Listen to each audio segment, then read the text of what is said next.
CD ratio यही जो है बिहार के पलायन में लगभग प्रमुख भूमिका निभाता है। इसको इस बात से समझते हैं, बिहार में जो है ना पलायन जो है सबसे बड़ी समस्या है।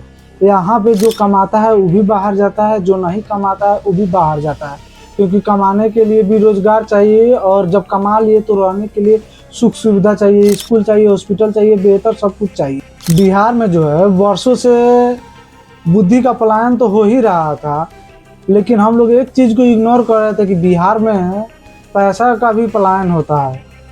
अब आप लोग पूछेंगे कि बिहार में पैसा कहाँ से आएगा कि पलायन होगा, तो ये सब पैसा जो है वो बैंक का है।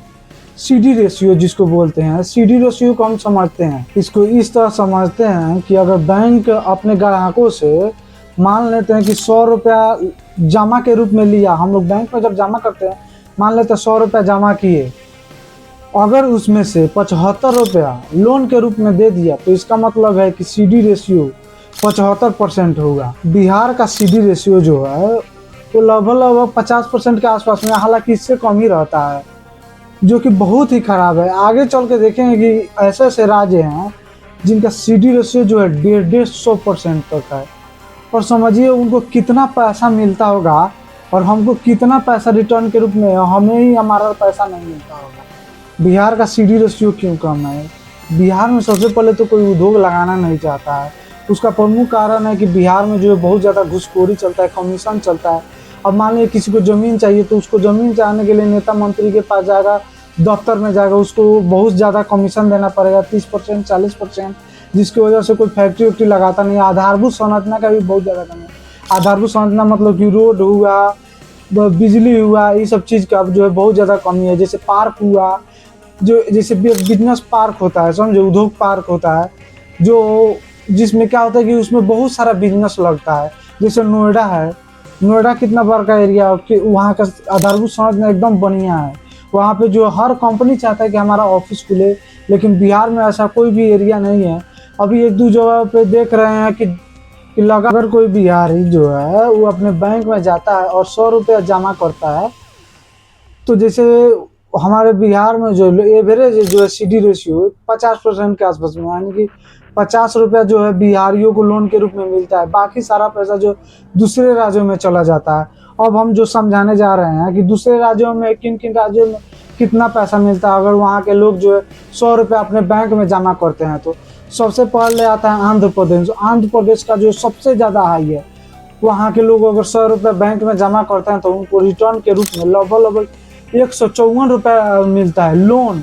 बताओ वहाँ पे जो इतना ज़्यादा लोन मिलेगा तो हम उन लोग क्या बोलेंगे, और भी ज़्यादा व्यापार करेगा, बिजनेस करेगा, गाड़ी खरीदेगा, घर खरीदेगा, तो वहाँ पे एरिया डेवलप करेगा। लेकिन हम लोग को सही बताया तो लोन मिलता ही नहीं है। आप जाएंगे बैंक में चक्कर काटेंगे लेकिन आपको लोन नहीं मिलेगा। और आप समझते हैं महाराष्ट्र होगा, तेलंगाना हुआ, और भी राज्य हुआ, तो जैसे तेलंगाना हुआ, तेलंगाना को जो है 130 रुपये मिलता है। अगर 100 रुपया जो है बैंक में जमा करता है तो 130 रुपया लोन के रूप में उसको मिलता है। वहीं राजस्थान है, उसको जो है 102 रुपया लोन के रूप में मिलता है। महाराष्ट्र हुआ, उसको 98 रुपया लोन के रूप में मिलता है।